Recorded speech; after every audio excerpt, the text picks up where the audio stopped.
Bwana Yesu asifiwe. Amen. Bwana asifiwe sana. Amen. Nishukuru Mungu kwa sababu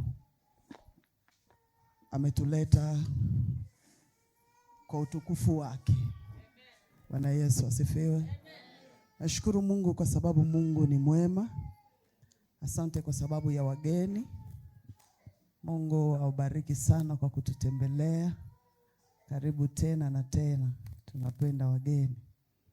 Siku ya leo nimepokea mtumishi wa Mungu, rafiki yangu, daktari wa neno la Mungu, mchungaji, mwalimu, nabii ambaye amepakaliwa mafuta na Bwana katika kizazi hichi. Na sikia na furahia kwa sababu ameitika wito kuja kutunenea siku ya leo. Ni Mungu amembariki, ana kanisa kubwa, amezunguka dunia. Lakini nilipomwambia tu hakukataa, aliniambia mama nitakuja. Nikamwambia kama utakutana na watu wawili, akaniambia hata kama nikikutana mimi na wewe nitahubiri Injili. Kwa hiyo naenda kumheshimu Daktari Pastor Ackson Mungu.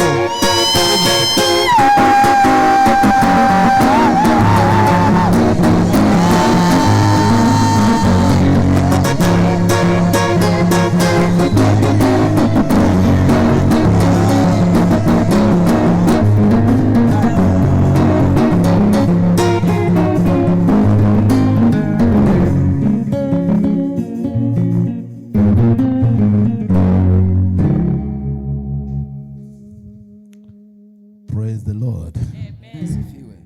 Hallelujah. Can somebody celebrate the Lord here?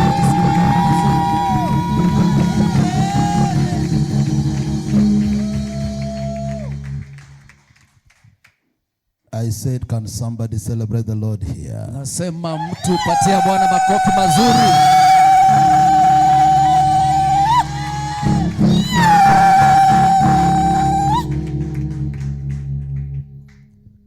Father, we thank you and we bless you. Baba, tunakushukuru na tunakubariki. We honor you and we exalt you. Tunakuheshimu na tunakuinua. Who is like you? Nani aliye kama wewe? You are the lion and you are the lamb. Wewe ndio simba na wewe ndiye mwangaza. Our God, we honor you. Mungu wetu tunakuheshimu. We praise you. Tunakusifu. I pray that the entrance of your word, ninaomba kwamba kwa kuja kwa neno lako, let there be light and understanding. acha kuwe na mwangaza na kuelewa. I pray that God will minister. Ninaomba kwamba Mungu atahudumia mtu. We will disappear that you may appear. Tupotee ili kwamba uonekane. Take over and take charge. Chukulia na uenee. In Jesus' name. Kwa jina la Yesu. Amen. Amen. Can somebody again celebrate the Lord once more? Basi mtupigia makofi Bwana Yesu.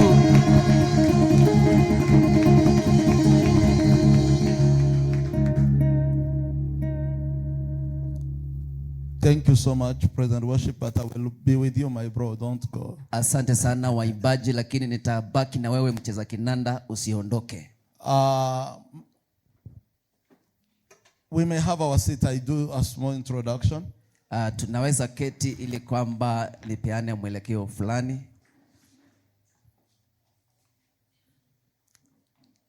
Let me take this opportunity to thank God. Acha nichukue fursa hii kwanza nimshukuru Mwenyezi Mungu for what he has done in my life, kwa kile ambacho amefanya maishani mwangu. allowing me to be here today. Kuniruhusu niwe kwa kanisa ili leo. It's a great honor. Ni heshima kubwa. Let us appreciate the Lord with a clap. Basi tumshukuru Mungu kwa ajili ya hiyo. I will like to take this opportunity na nichukue nafasi hii to thank my mom, kwamba nimshukuru mama yangu, my dear beautiful mom, na mama yangu ambaye ni mama mrembo,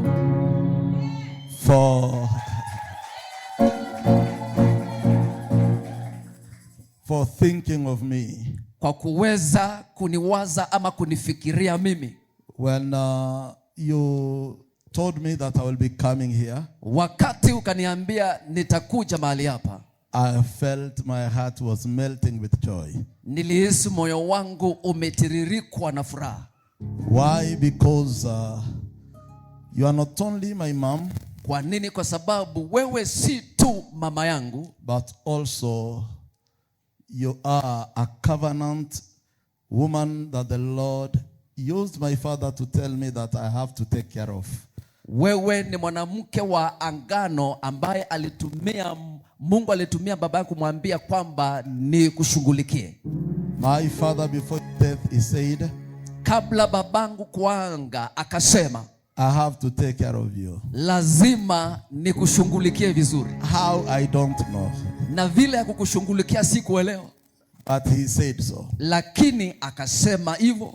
So when you say something, kwa hivyo ukisema jambo, it is like my father talking. Ni kama baba yangu anazungumuza. And I cannot discuss. Na siwezi jadiliana. I cannot argue. Na siwezi bishana. And I cannot even question. Na siwezi uliza swali. If there are few people who honor you and respect you in this world, kama kuna watu wachache wanakuheshimu na kukutambua hapa duniani, I'm among them. Mimi ni mmoja wao.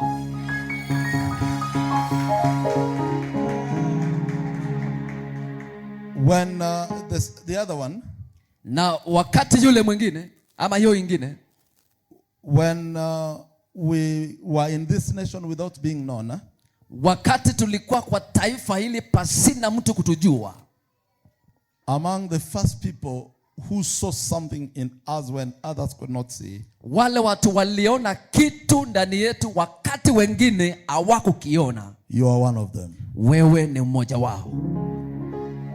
In some years back, miaka kadhaa imepita, 2009, 2010, mwaka 2009, 2010, you organized for me a 1-week revival. Ulinitengenezea juma mzima ya ufifio. And I remember I could come from Ngong, na nakumbuka nikitoka kule Ngong, to come and preach in Umoja for 1 week. Ili kwamba nije nihubiri hapa Umoja juma mzima. And we heard God. Na tukamsikiza Mungu. We saw miracles. Na tukaona miujiza. God delivered people. Mungu akiwakomboa watu. God healed people. Mungu akaponya watu. And I can assure you, na nikuhakikishie, one of the gifts that mom carries, mojawapo ya kimbali ama zawadi ama karama Mungu amempa mama, is that she gives birth to giants. Yeye uzaa watu wakubwa. A house of a person who gives birth to giants can never be full. Nyumba ya mtu anayezaa watu wakubwa si rahisi kupata imejaa. Because when you give birth to giants, they must go. Kwa sababu kizaa watu wakubwa lazima waende. So you must understand. Kwa hivyo lazima uelewe, you are not meant to gather people. Kwamba kazi yako si kuwasanya watu. You are meant to release people. Kazi yako ni kuwaachilia watu. And with such anointing, na upako wa aina hiyo, it's only great people who can understand. Ni watu tu wakuu wanaweza elewa. So I believe, kwa hivyo naamini, some of the few faces we are seeing here, baadhi ya sura ambazo tunaona hapa, in few years to come, kwa miaka chache ijayo, they will not be there. Hazitakuwako. Because they must grow. Kwa sababu lazima wakue and fly. Na wapae waende. Amen. The beauty of giving birth to giants, ile urembo ya kuzaa watu wakuu, is that some of them remember, ni kwamba wengine wanakumbuka, and some of them don't remember. Na wengine wanasahau. But the beauty is this. Lakini urembo ndio hii. Even if you pretend you don't remember that I gave birth to you, hata ujifanye siku kuzaa mimi, it will not change that I gave birth. Haitabadilisha kwamba siku kuzaa. Hello. Even if I stand on this altar and I say she's my colleague, hata nisimame kwa madhabahu niseme yeye ni rafiki yangu tu, it will not change the fact that she's our mother. Haitabadilisha ukweli kwamba ni mama yetu. So you may help people, kwa hivyo unaweza chukia watu, and they will reach to a place whereby they will look at you and forget that you helped them. na itafika mahali kwamba wasahau kwamba uliwasaidia. The beauty is, lakini urembo ni either they forget wakusahau or they remember. ama wakumbuke You helped them. uliwasaidia wewe. And they can never change the fact that you helped na them. iwezi badilika kwamba walikusaidia. Mom, we honor you. Mama, tunakuheshimu. Mom, we honor you. Mama, tunakuheshimu. In this nation, I will always declare it. Katika hii taifa nitatangaza kila mara We honor you. kwamba tunakuheshimu. And we will forever honor you. Na kila wakati milele tutakuheshimu. And anytime you call me, na wakati wowote ukiniita, no matter what, I will be responding. haijalishi niko wapi, nitaitikia. Because we need you. Kwa sababu tunakuhitaji. And we are who we are because of what you planted na in tuko us. vile tuliko sasa hivi kwa sababu ulipanda kitu ndani yetu. And so, na kwa hivyo I just said I will say those few words to you, Mom. nikasema kwamba niseme hayo machache kwa ajili yako mama. Not because I am praising you, si kwa sababu eti na kumiminia sifa, but because the truth must be said. lakini kwa sababu ukweli lazima usemwe. And for those who don't know, kile kinachofuata hatujui. I say for those who don't know, ama wale ambao hawajui, she's not only my mom in the spiritual world. si mama yangu kunizaa kiroho, She's also my mother-in-law. ni mama yangu mkwe.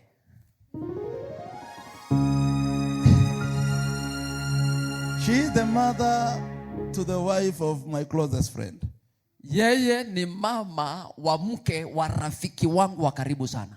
Among the few friends I consider friends, baadhi ya marafiki wachache tu ambao nawaona ni warafiki, she gave birth to the woman whom my wife calls a friend. alimzaa yule rafiki yangu sasa anamuita mke. And my wife calls that woman a friend. Na mke wangu anaita huyo mwanamke rafiki. So, can we celebrate our mom once? Kwa hivyo tumpigie tena makofi mama yetu. Amen. I will not take much time.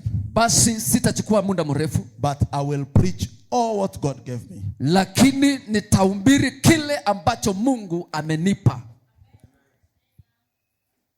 I will preach and I will pray. Nitahubiri alafu nitaomba. My name is Bishop Dr. Ackson Nongo. Jina langu ni Askofu Daktari Nongo. I am a father of many. Na mimi ni baba ya wengi. A husband to one wife. Na mimi ni mume wa mke mmoja. My wife is called Bijou Maombi. Mke wangu anaitwa Bijou Maombi. And she sent her greetings. Na akatuma salamu. I came with some of my sons. Nikaja na baadhi ya wanangu. One of them is senior minister, Pastor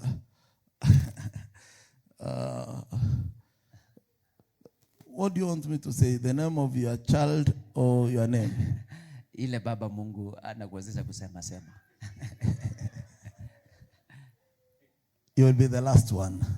I came with my son and daughter. Stand up. Nilikuja na mwanangu na binti yangu, simameni. That couple, they are my children. Hawa ni watoto wangu. They live here in Umoja. Na wanaishi hapa tu Umoja. But they fellowship with us in Sabaki. Lakini wanashiriki nasi pale Sabaki. I told them that I will be here. Nikawaeleza nitakuwa hapa leo. And I told them to come and see their grandmother. Na nikawaambia waje waone mama yao. That is not their mother. Ni shosho. Ni shosho. Yeah, they have to come and see their grandmother. Lazima waje waone shosho yao. Sirs and Atosha. Na Atosha na Sels. Can you just wave? We welcome you. Tafadhali tuge mkono tuwakaribishe.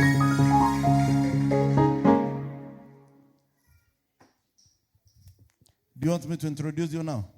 Baba, tunaweza hubiri, uniintroduce baadaye. Thank you. Asante. Stand, we read the scripture. Basi simameni tusome andiko. Before we read the scripture, I have to honor one man in the house. Na kabla tusome andiko, nataka nimheshimu, nimtambue ndugu mmoja ndani ya nyumba. And that is Apostle V. Na huyo ni Apostle V. I honor you, sir. Ninakuheshimu Bwana. I honor the anointing upon you. Ninaheshimu upako ulio ndani yako. I honor God upon you. Na ninaheshimu Mungu aliye ndani yako. And I love you. Ninakupenda. Thank you, sir. Asante Bwana. We'll read a scripture.